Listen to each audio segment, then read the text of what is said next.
Welcome to the Dispatch Podcast. I'm Sarah Isgur, and I've got the OG crew. David French, Steve Hayes, Jonah Goldberg, and we're going to do this podcast a little differently than some of our usual ones, in that there has been so much sound and fury around Doge, around the first month of the Trump administration. I want to take inventory, but instead of the usual, I don't know, whatever it is, I want to actually talk about things that have been done. So rhetoric doesn't count. How something might, something doesn't count. It has to be, in the first month, something that was accomplished. And then whether it was good or bad or anything else that we can talk about. And then also want to talk about chili and kid-free spaces, but we'll get to that. First up, Jonah, can you tell me something that the Trump administration has done in the first month and your thoughts about it? Sure. So, as everyone knows, I am a deep and granular expert on health policy. And so the administration's announcement that they were going to wildly cut the reimbursement rate for NIH funding of basic research. We'll see, like a caveat, right? So before I'm going to head off Sarah's thing. You already know. This is all pending, announced. right? I don't like, yeah. This is all pending. Like there's stuff that has to be worked out with Congress. There's stuff that has to be worked out with courts. The simple fact, though, is that the payments, large amounts of payments, have stopped. Like just the simple transfer of funding is all gummed up, and even to the extent that the funding is still going through, the budget planning is all gummed up. And people are freezing things, not knowing what they're going to be able to pay for and what they're not. As you can imagine, everyone's holding on grants, on approving grants, because they don't know what the budget picker is going to look like.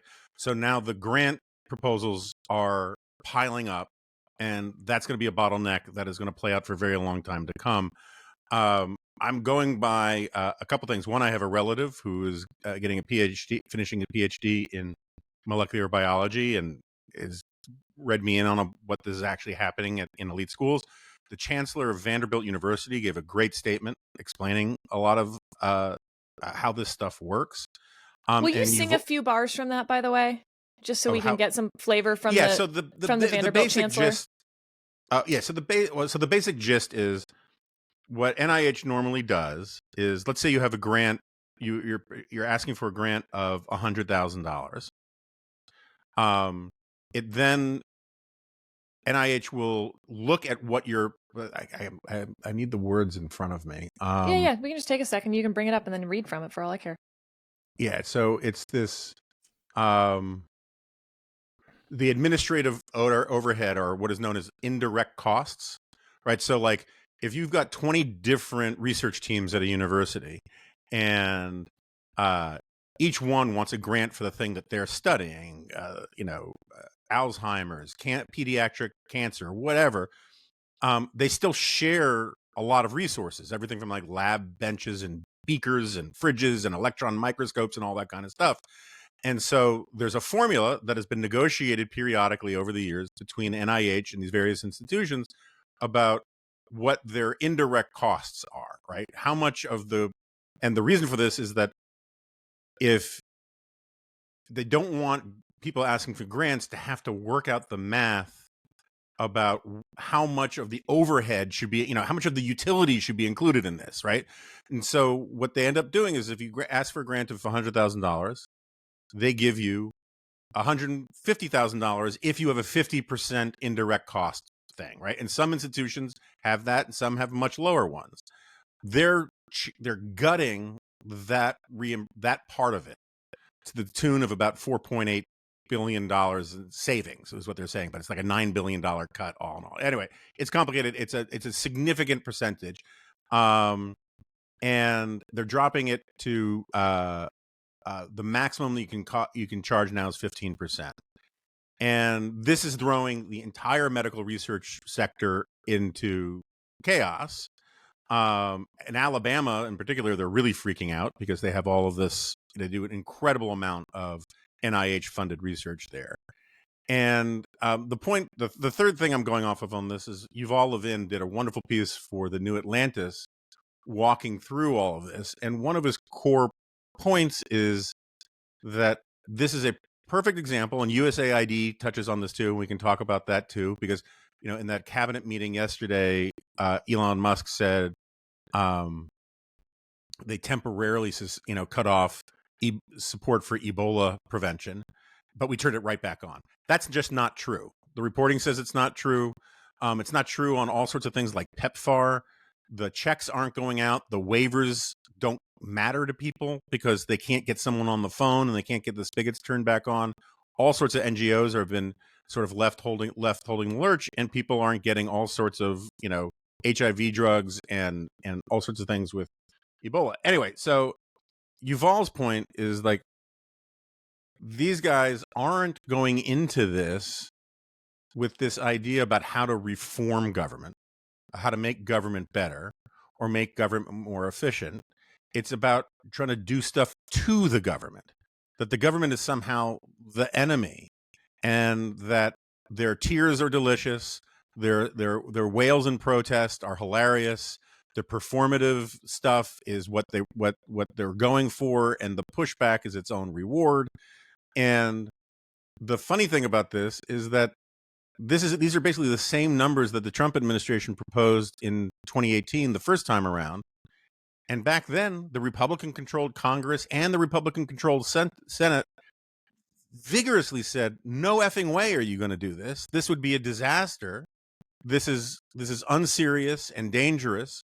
And they didn't agree to do it in the budget. So what Trump and Musk are doing here is, even if they ultimately don't succeed, they are doing something directionally that is causing massive chaos, and is even if it's all worked out in 3 months, will have caused needless harm for no benefit. They could have gone in from the beginning and said, "Hey, prepare yourself. In 6 months, we're going to do a system-wide review of how we do reimbursements. Get your numbers together. Let's figure out the best way to do this," because there's plenty of things. I'm totally open to the idea that this stuff can be reformed. The point is, they're not interested in reform. They're interested in the performative confrontation. Okay, I have a few reactions to this. The first of which is to just share a funny story, because I feel like once you've heard Yuval Levin's name once, you realize that everyone in conservative world is just constantly stealing from Yuval, and That's why I always try to give him credit, because everyone knows where you get stuff from. And like, someone will quote you, but then they're not going to give you, then they won't know they're quoting Yuval. Like, it is possible that the entire conservative movement at this point is only Yuval Levin's brain, and then the rest of us siphoning off little chunks of it. And the other day, I wanted to invite Yuval to dinner. I don't know him super well. And so I asked Jonah for his cell phone number, and Jonah responds and is like, "Hey, I think this is it. I don't really know. And I don't think he texts a lot or whatever." So I text that number, assuming Jonah like must have known. And it's like, "Hey, it's Sarah. Like, do you want to go to dinner?" And I get this like really effusive, "Oh my gosh!" exclamation point, "Yes!" exclamation point response.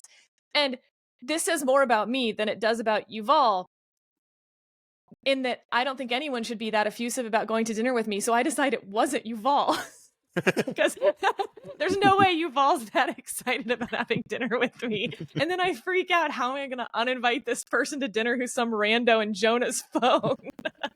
But it was Yuval. And it was a lovely, amazing dinner, as David French can attest.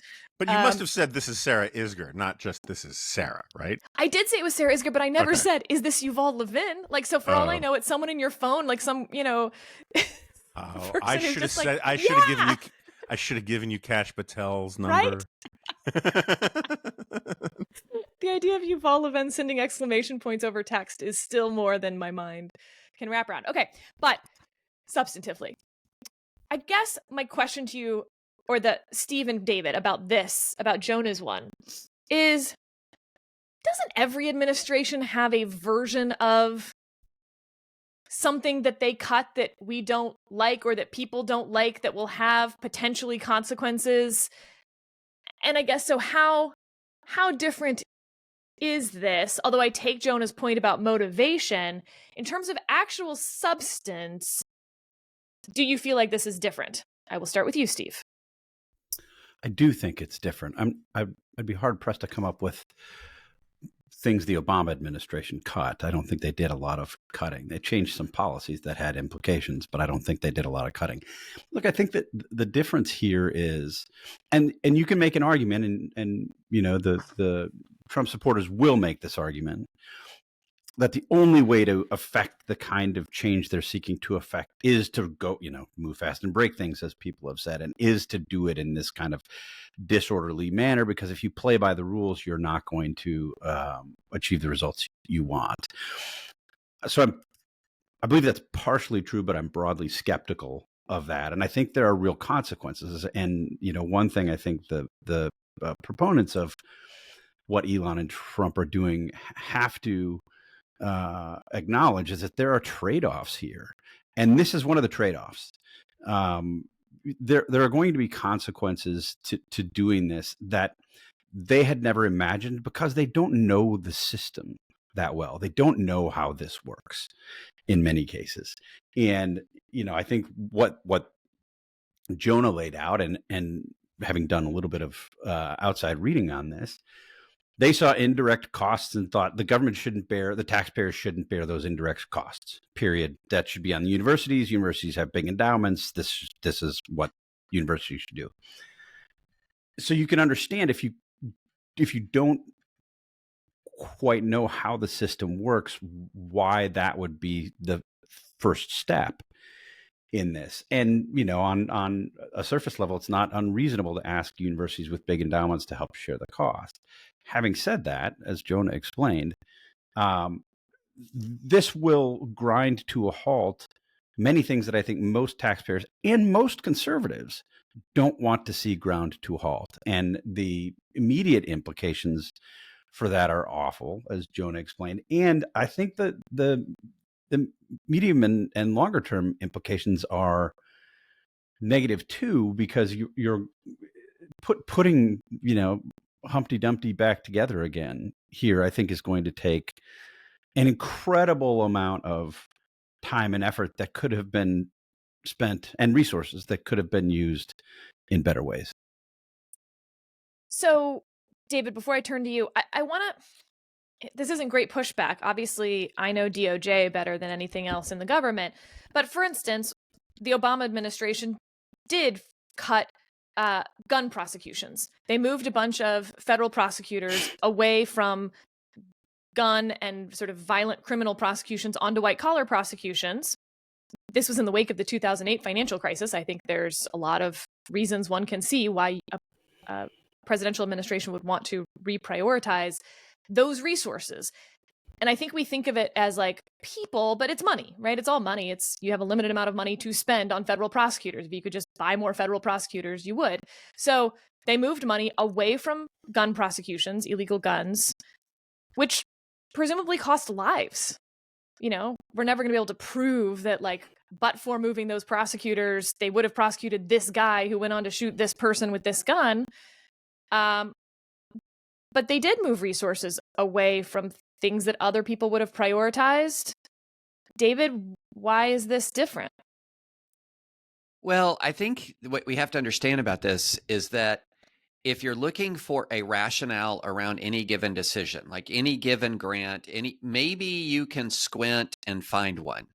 But what we've been looking at here, as Jonah was talking about, channeling Yuval,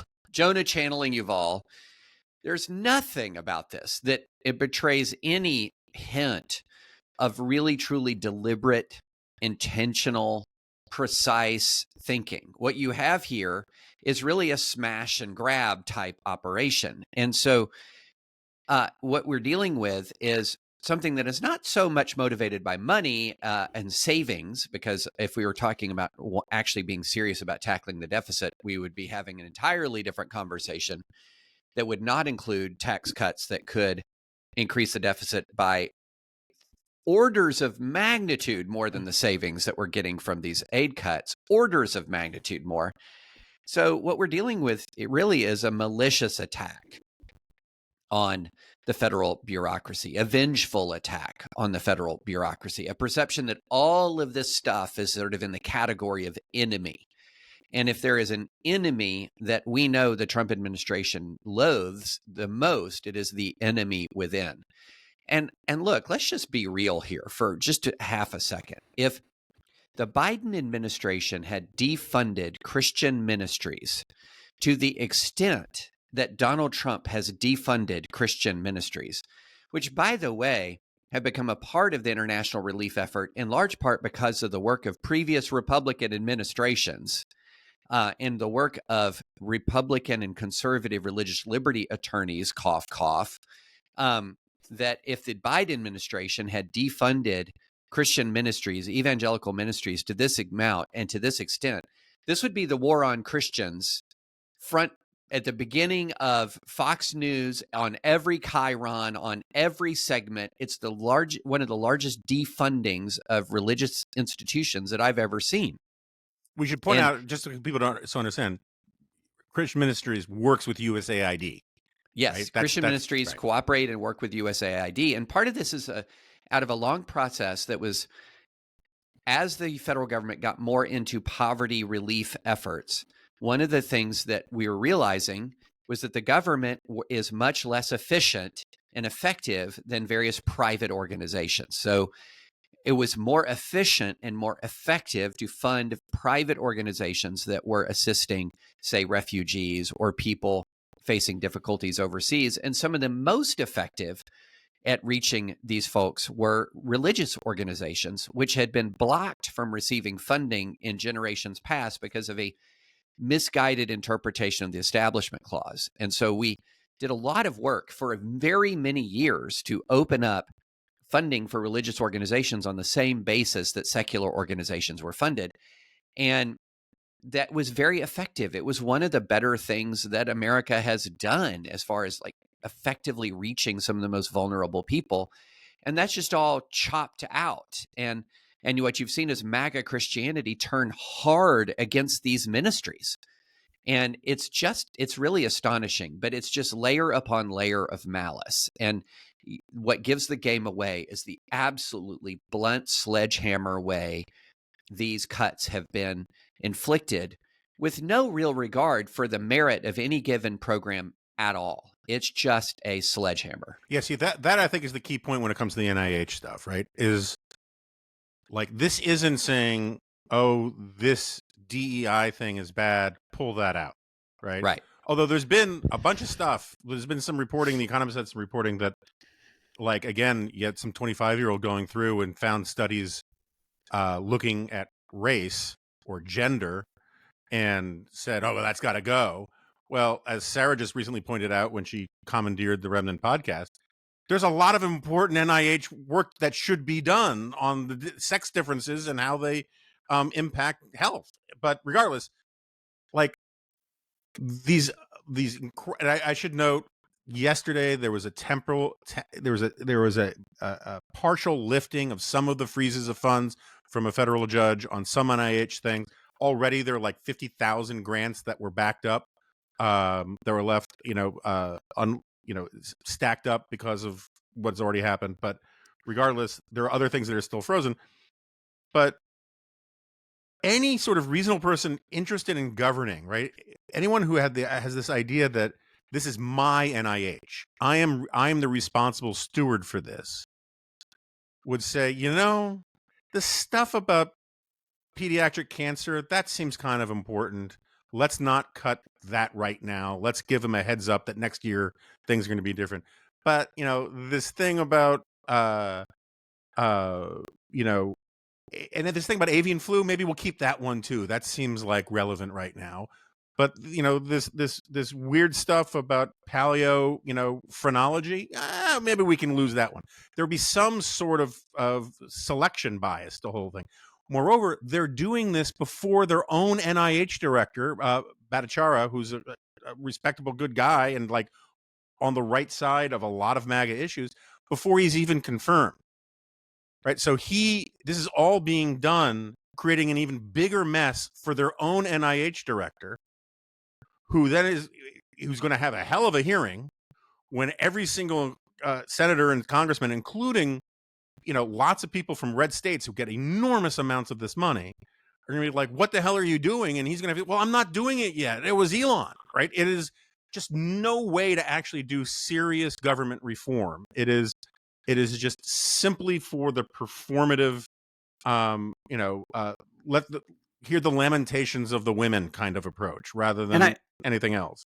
And just to piggyback on that, I mean, I think that the challenge is, look, I think we could go, probably each of us could go through and look at the list of grants. And if we did take the time to study what the U.S. government is doing in some of these areas, probably we could come up with a pretty big list that says, like, man, that's not actually the government's role. We shouldn't be doing this, whether it's USAID, whether it's NIH. I mean, I think that, some of the stuff that you read, even in the context of what Doge is doing, but if you separated this from the Doge process, reasonable people who believe in a more limited government would say this is not the proper role of government. I think the problem is that's not the process at all at this point. That's not what they're doing. It is the sledgehammer versus scalpel.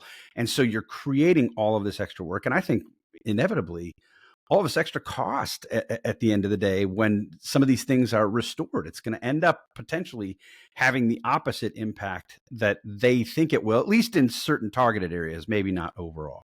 Okay, a couple points on that. One, David, anytime you're going to say, can I be real a second? You're going to need to do the whole bit from Hamilton. Can I be real a second for just a millisecond? Let down my guard and tell the people how I feel a second. So you're going to need to do that every time. So you can't stop with just if I can remember that. That is a very strong disincentive for ever saying again, yeah. Can I be real? Which, let me be clear, is also fine with me. But it's so Steve is getting on what I think is an important point, which is, if you're a conservative listener here, you're probably thinking to yourself, yeah, I hear what you're saying about this being important work, but frankly, everyone in the government is going to justify what they're doing as important in some way. But I think the federal government is too big. And if I have to take a chainsaw to it instead of a scalpel, if the scalpel just isn't an option, then I'd rather the chainsaw than nothing. And so then I think part of the question becomes, what money is being saved by Doge? So stepping away just for a second from Jonah's the NIH or even USAID specifically, to just what Musk has claimed they have saved.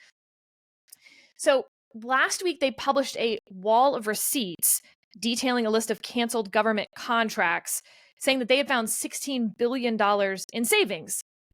That's a pretty good amount. Like, I know that there's always this pushback of like, well, but we have $2 trillion in debt, like, well, okay, you got to start somewhere, man. And 16 billion here, 16 billion there. And suddenly we're talking about a huge waste of my taxpayer dollars. But there was a bit of a catch here. Upon further investigation, it became clear that Doge had significantly overstated the value of an $8 billion contract that they were claiming they'd cut. The contract was actually an $8 million contract. So after that was discovered, they removed the screenshot of the federal contracting database, but maintained the position that the elimination of the contract in question saved the federal government billions. They have since updated the list to reflect the correct value of the contract, but made no effort to acknowledge the error. Musk, when asked about it, said, quote, "Some of the things that I say will be incorrect and should be corrected. Nobody's going to bat 1,000. If you heard that from one of the government employees who you told to justify their employment, you'd fire that person.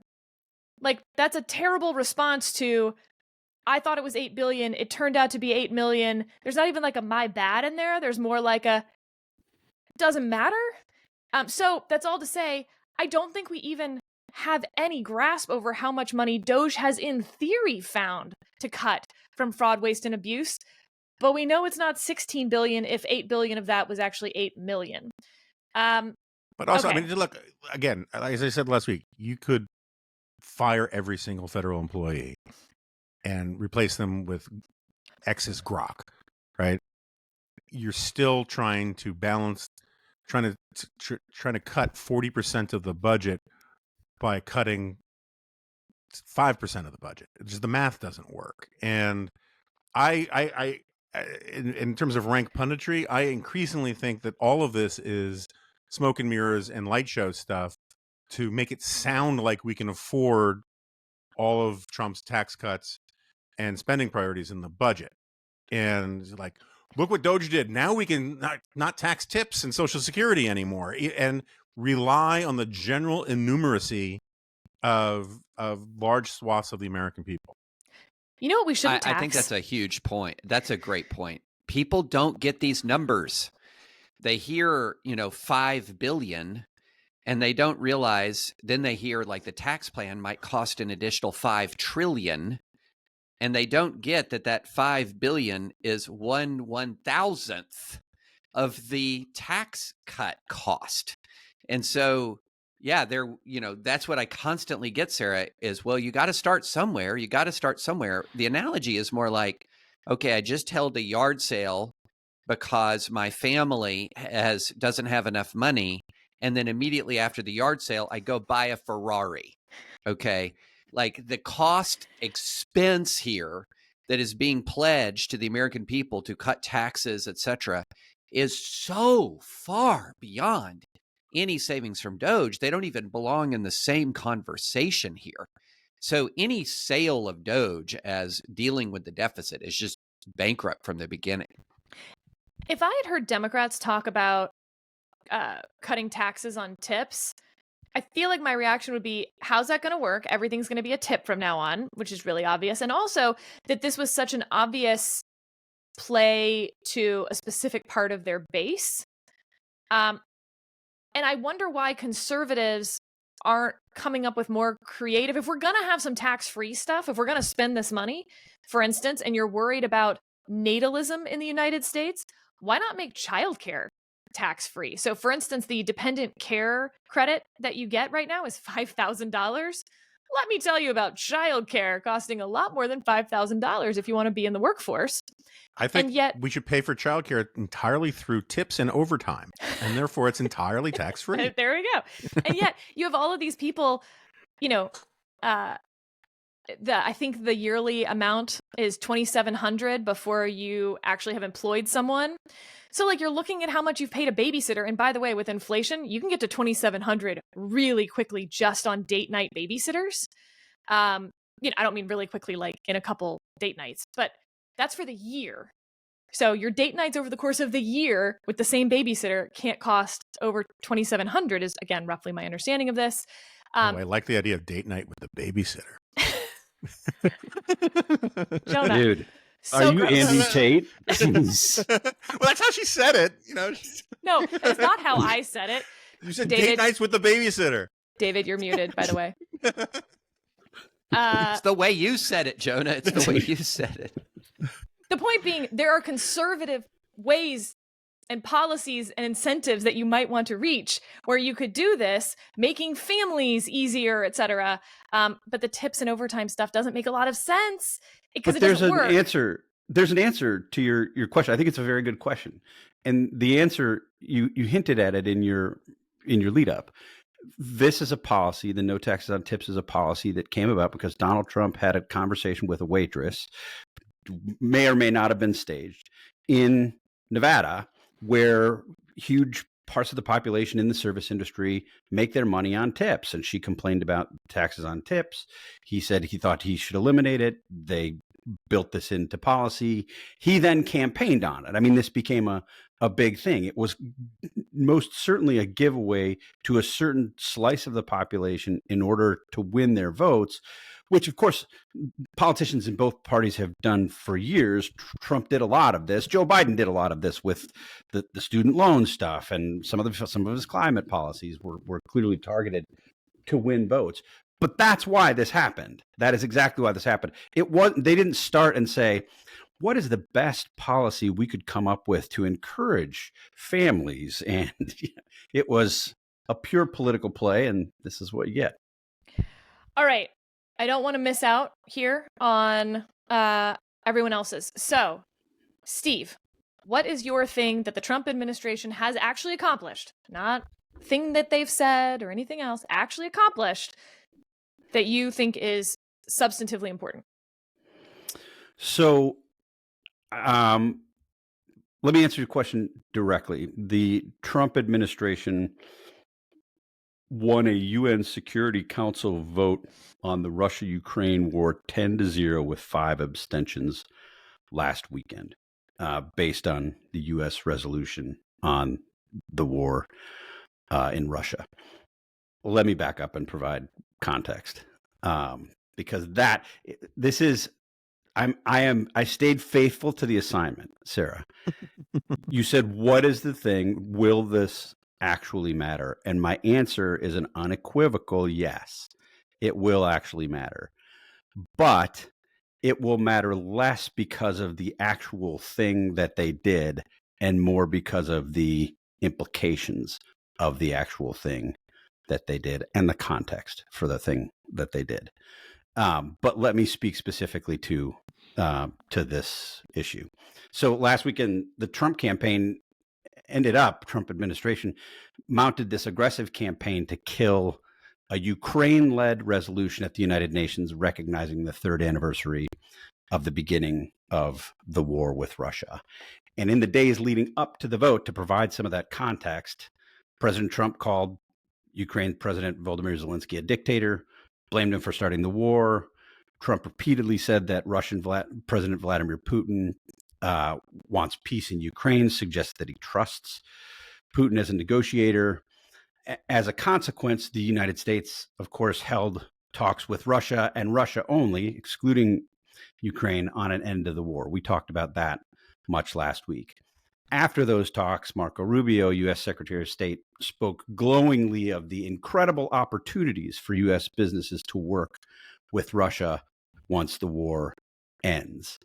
I won't get into the details of what Russia has done in the 3 years of this war in the interest of time, but I will move to the news last weekend. So news broke over the weekend that the United States would oppose a Ukraine-backed resolution at the United Nations condemning Russia for starting the war.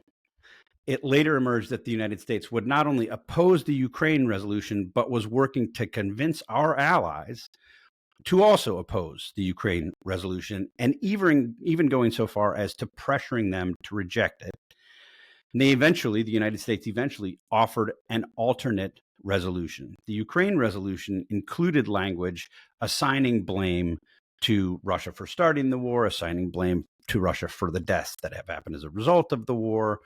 Strong language, but not unlike language that had been in previous resolutions at the United Nations, which the U.S. supported with 130, 140 other countries, condemning Russia for its war of aggression and the consequences of that war. This time, however, the United States led the opposition to the Ukraine resolution, and as a result, the vote was 93-18 with some 65 abstentions. And the United States found itself voting against this resolution with countries including Russia, North Korea, Sudan, Belarus, Hungary, etc. The best countries. And the best countries. And as noted, the overall support for the resolution still passed overwhelmingly, had dropped pretty significantly. The U.S. resolution, basically some bland comments about the tragic loss of life in the Russia-Ukraine conflict and urging a swift end to the conflict and a lasting peace, sort of meaningless diplomatic speak that refused to assign any blame, refused to take sides at all, won 10-0 approval in the Security Council, with 5 countries abstaining, including Britain and France. So, speaking directly to your assignment, Sarah, what does this matter? I don't spend a lot of time thinking and talking about UN resolutions. I think the UN has proven itself a pretty worthless body, even when you look at it in the context of some of what the UN does with respect to Israel and its platforming and elevating countries on the Human Rights Council that don't deserve to be on the Human Rights Council. It's become an institution that has certainly earned the widespread mockery it gets from conservatives and probably should no longer have the U.S. participation. Having said that, the significance of what the U.S. did with respect to this resolution isn't about the resolution.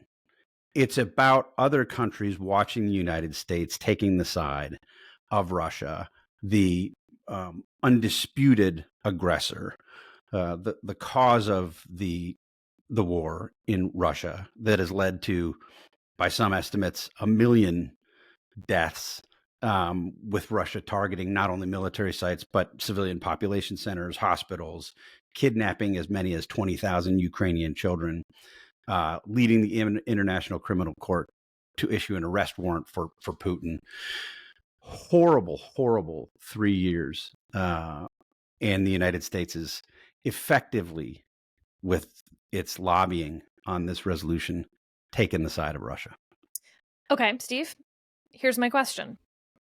At the end of the Obama administration, they abstained from a vote in the UN condemning Israel and declaring their settlements illegal.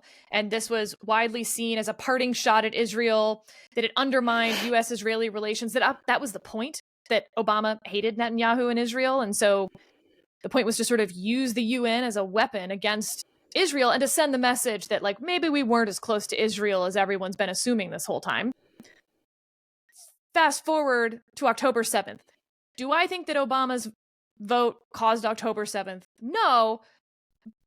But, it's in that pile, if you will, of things that would lead the world to believe that maybe the U.S. doesn't actually care that much. So I guess my question is, what you're describing sounds bad. But this Obama vote back in 2016 also sounded really bad to me, in that it could have repercussions, again, to the extent, like, I agree. I think the UN at this point has lost all moral compass whatsoever. The fact that there were 14-0, by the way, condemning Israel was what that vote was.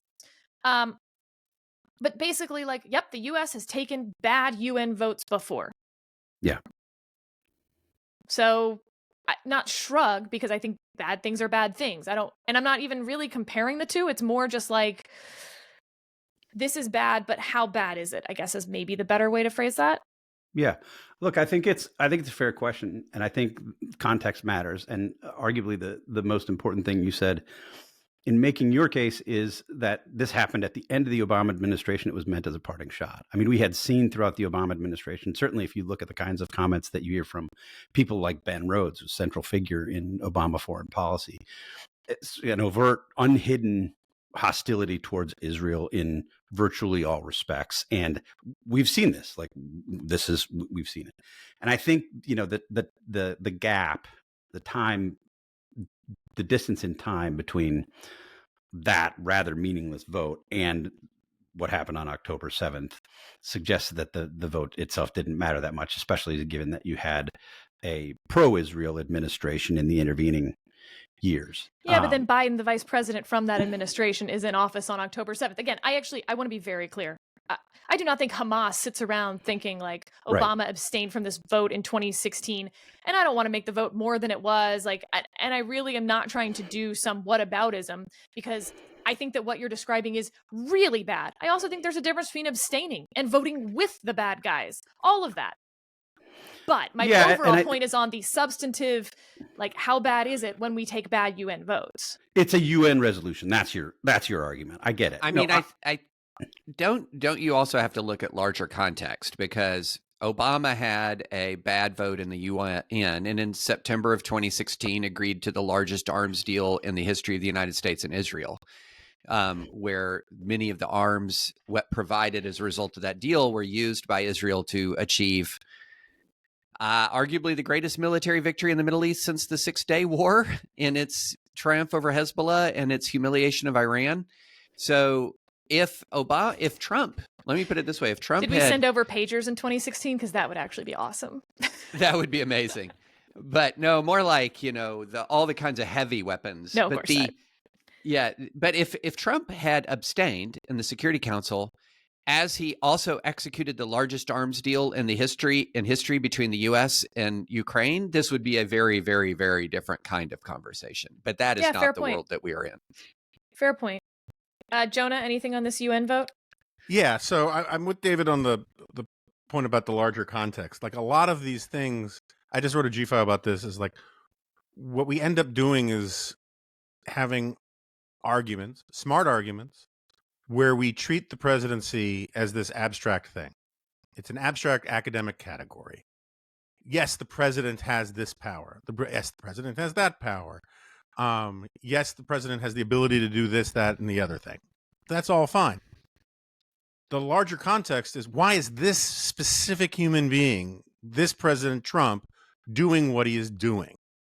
And, we're going to get into the law stuff with David in a second, so I'll save that larger point for there. But the UN vote was part and parcel of, it was a tangible manifestation on the world stage of the larger approach to foreign policy that Trump is bringing in. And the larger approach to foreign policy that Trump is bringing in is fundamentally dishonorable. He said yesterday that we're going to get back our money. Taxpayers are going to get back their money from Ukraine plus. What he meant by that is we are now going to make a profit off of a country that was invaded by Russia, where all the parade of horribles that Steve went through, where literally rape and torture have been legalized for Russian soldiers. And a democracy that cried out for help, that we said we were going to help in part because we're the leaders of the free world. We're now saying, sucks for you. You better kick up a bunch because we want to make a profit off of this. It is grotesque.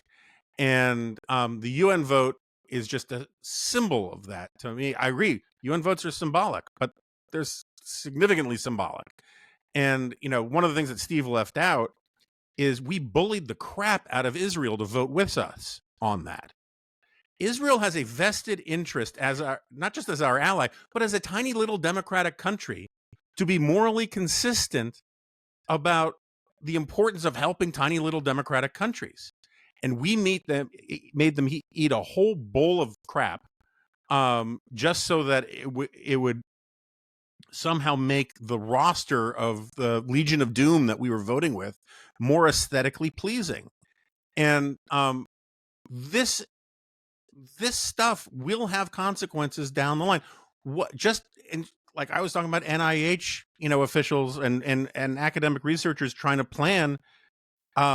This uncertainty will have real consequences. If the world no longer thinks that America is a trustworthy country when it pledges its support, that will have a destabilizing effect all over the place. And it will cause a lot of people a lot of countries on the bubble to say, look, the Chinese suck, but they honor their commitments. And besides, we can't rely on America to bail us out anyway. So, we're close to China. We got to do what they say. And it's all because Donald Trump has a Tony Soprano view of how foreign policy should work. All right, David, you're up. What you got for us? I'm just going to go with all that criminal justice bull crap. That's my general arena. So let's start with... Well, you have a degree from Harvard in that, right? Yeah. That's what I learned yes. in law school. All that criminal justice bullcrap. Let's start with the pardoning of the January 6thers, including the most violent people and granting clemency to the most violent who physically attacked police officers.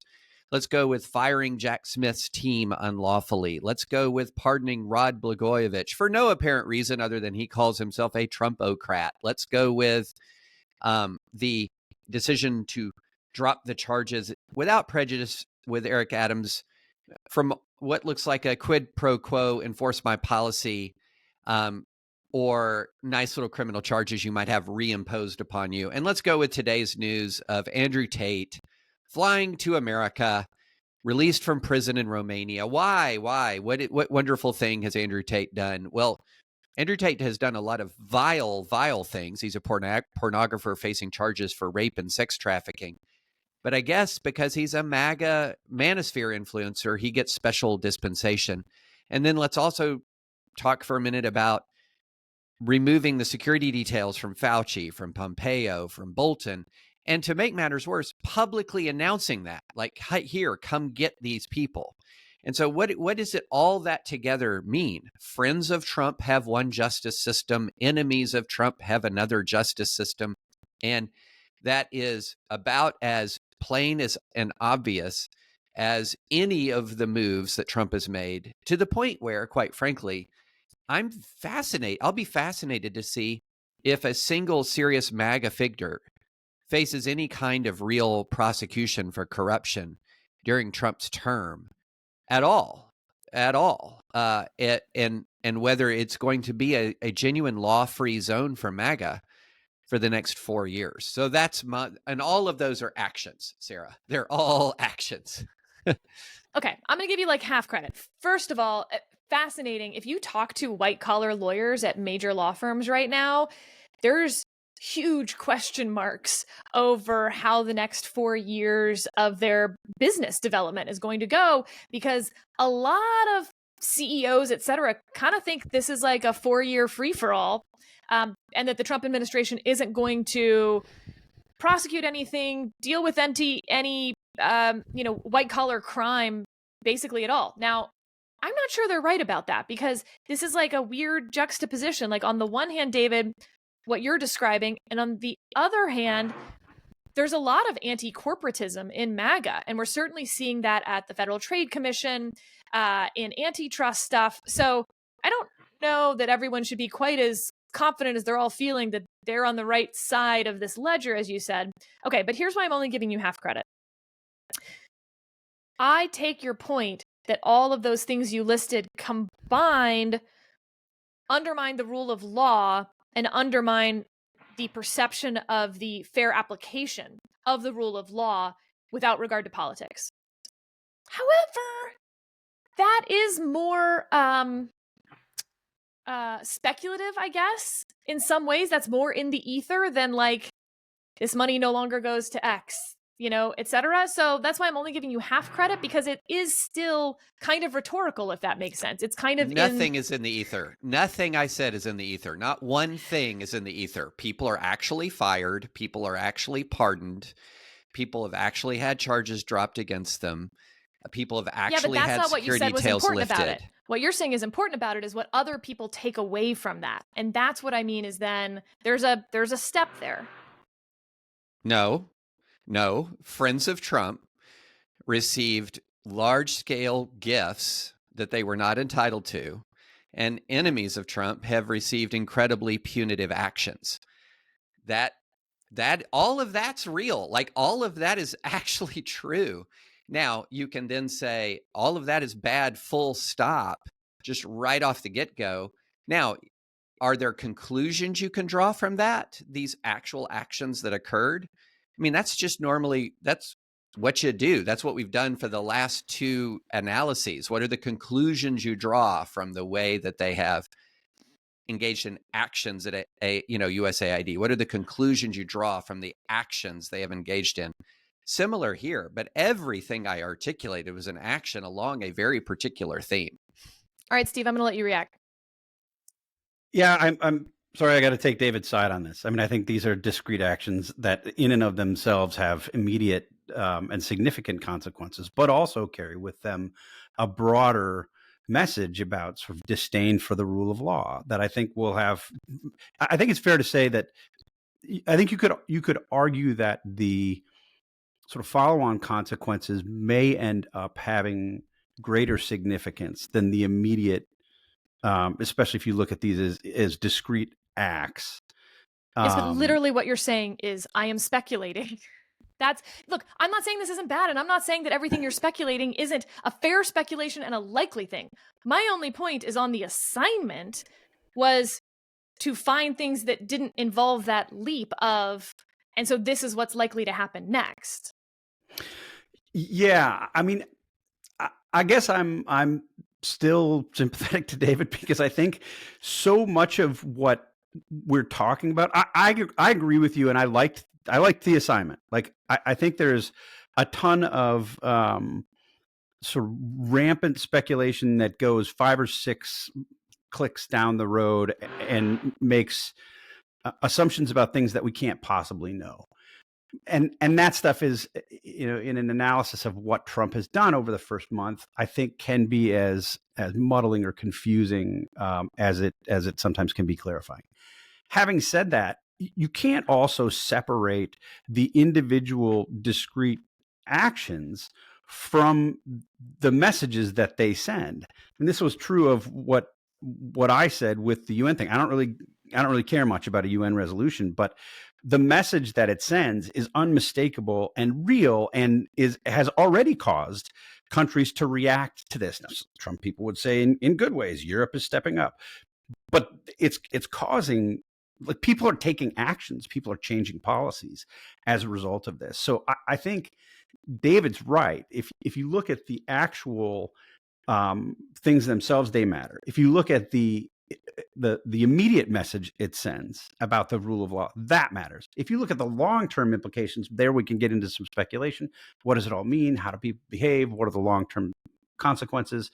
Maybe that's a little fuzzier. But I don't think that just because we're talking about sort of secondary effects from these discrete actions that you can rule them out. Fair enough. Jonah? Yeah, I think part of the problem that we're getting into here is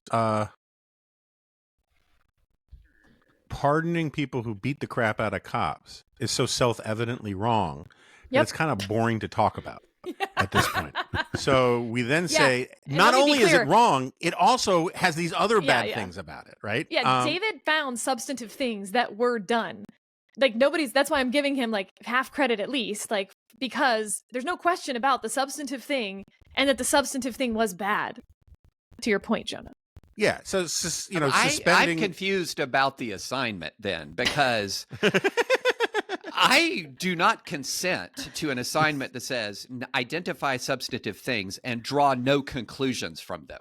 Like, I never consented to that assignment. I'm out on that. Did you have to consent to assignments when you were in school? Oh, absolutely. This is not... I'm not doing this assignment. This is not school. I didn't consent to this test. No. And David's a Kobayashi Maru kind of guy, Time is wasting, and we haven't even gotten to the conversation I really want to have, which is about babies at weddings. Okay, you're right. Babies at weddings? What about chili? This is going to be a 7-hour podcast. All right. A viral video of a bride becoming visibly annoyed at a crying baby during a, quote, adults-only wedding ceremony has animated debates about the ethics of kid-free spaces.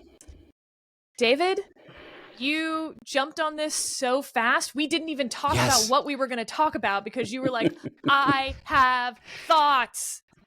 Yes. Oh, Sarah, I have thoughts. And they're summed up in, I don't care, and you shouldn't either. And it would be a lot better if we cared a lot less about other people's choices about their weddings. What I thought you were going to say to this at all. Oh my gosh. This whole, this morning I've been thinking about what David's going to say, and I had multiple buckets. None of them had this bucket. Libertarian David is coming out about the kid-free spaces? What? Yes. So there is this really interesting conversation that arose out of this about this idea of, okay, wait a minute, we need to have kid-free spaces because we want to be super welcoming to everyone about kids in all contexts. And this woman who didn't want crying children at her wedding, that's a problem on her.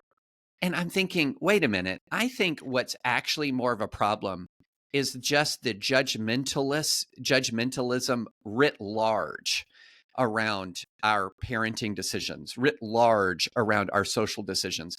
And the reason why I came to this is there's very interesting study showing that moms actually feel more lonely than other people, that moms feel more lonely, and that even that they feel more lonely in part because they're spending less time with other moms. And when you began to dig into this, and even when we do spend time with other moms when our kids are with us, we're not really spending time with other moms. Right. We're spending time parenting in the vicinity of other moms. Exactly. But what was really interesting about some of this was that, wait a minute, also there was a sense that moms judge other moms. And that there is this sort of assessment. This just in. I don't think that's true. What? That people judge, and look, this has been enhanced in this sort of Instagram viral social media era where people will film them with their kids and trying to show how they discipline or how they cook food. There's just this constant parade of this is what you must do. And when our kids were much younger, we were in sort of an early 1.0 version of that. There was this book out called Growing Kids God's Way, which was horrible. But for a while in evangelical circles, if you weren't, quote, growing kids God's way, you weren't the right kind of parent. And so one of the things that I've just been thinking a lot about why we're just always at each other's throats is that we're constantly out there universalizing personal solutions. This diet plan works for my family, so this is the diet plan. This method, this way of doing weddings works for us, or this works for me. And everything is universalizing these personal solutions. That's what influencers are doing just at scale. And the reason I had thoughts was my singular thought is, can we please chill out about other people's choices? So that's fascinating because Steve, I will tell you, so I have almost like the reverse of David's. I really don't think there should be kid-free spaces. I think there should be responsible parents who know when you need to take your kid out of a space. But having kid-free spaces is really annoying and prevents you from being able to get to things if your babysitter fell through or whatever else. On the reverse side of that, I think it is really important for parents to have kid-free time. So mine is like, you should make the personal choice and be able to carve out kid-free time, but it shouldn't be forced upon you by someone else's decisions at a restaurant or at a wedding or anything else.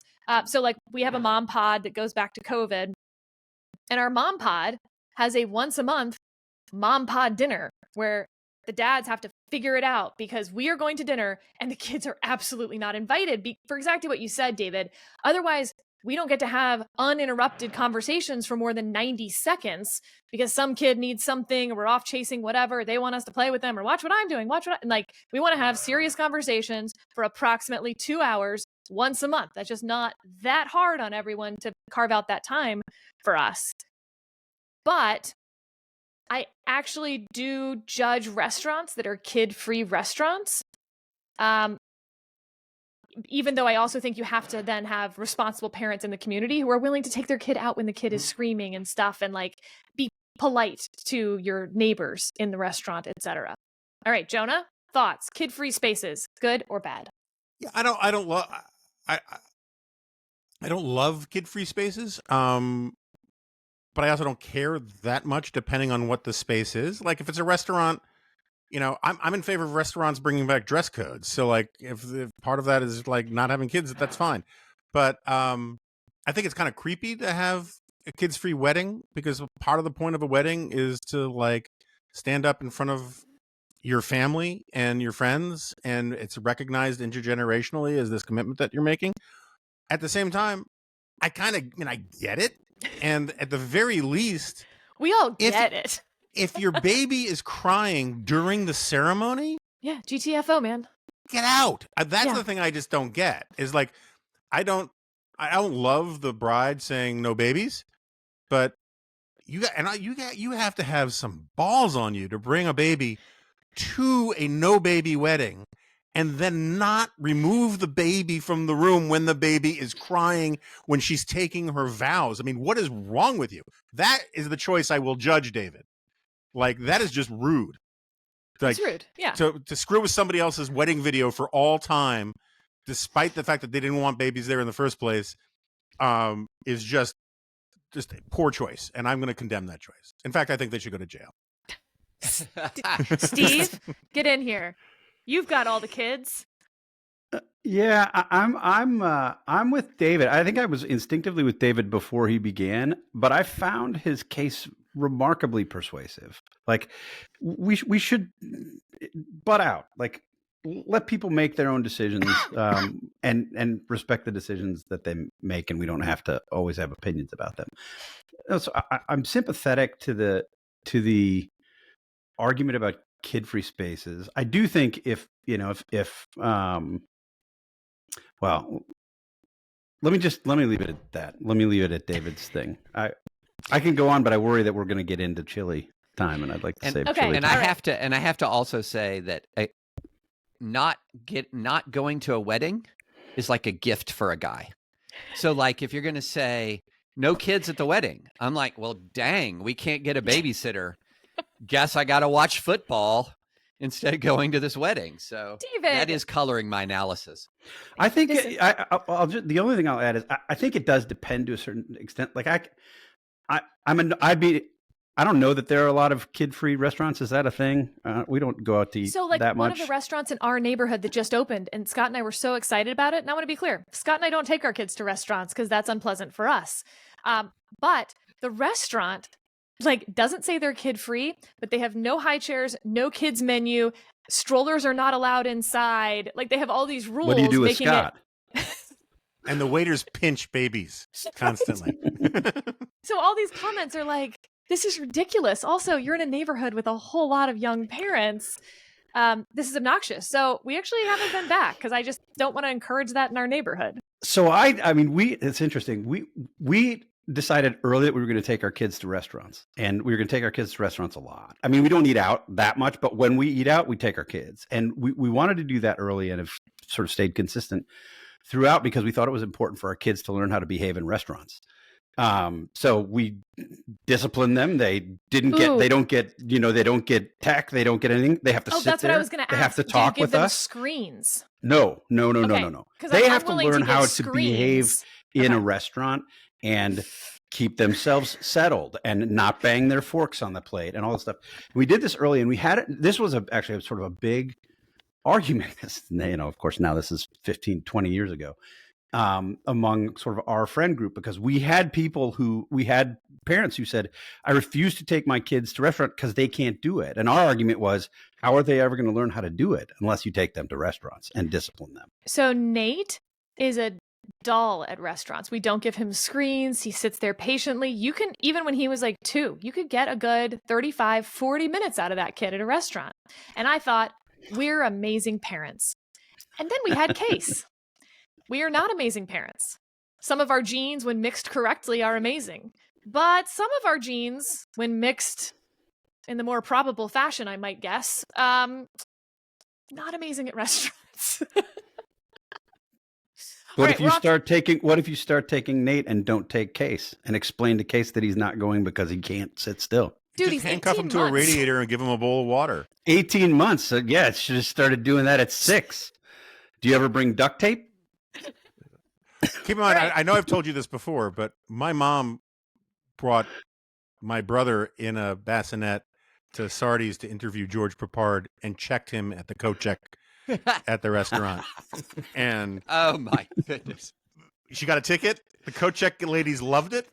I didn't know that was a possibility. They took care of the baby, and then when lunch was over, a couple martinis later, she went and gave her ticket and got the correct baby back. So,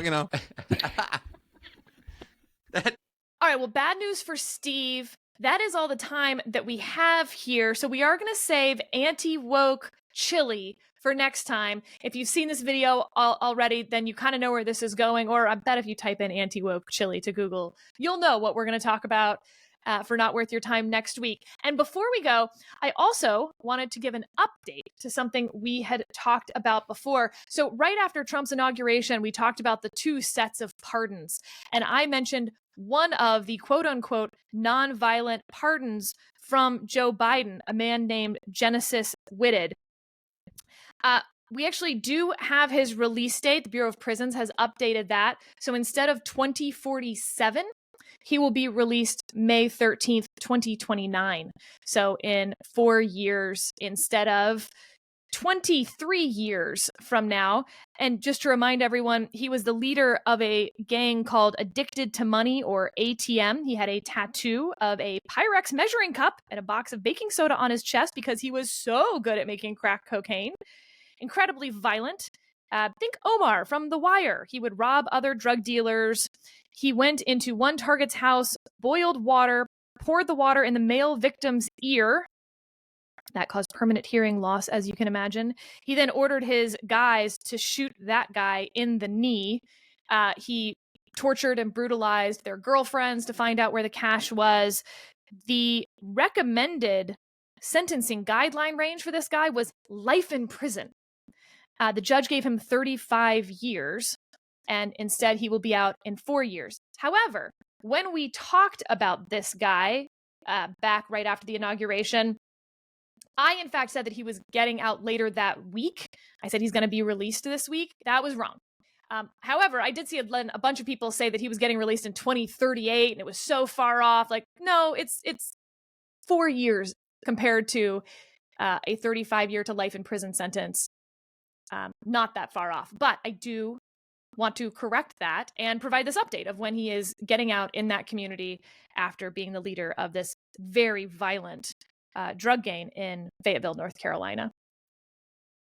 And with that, we will see you next week to talk about anti-woke chili.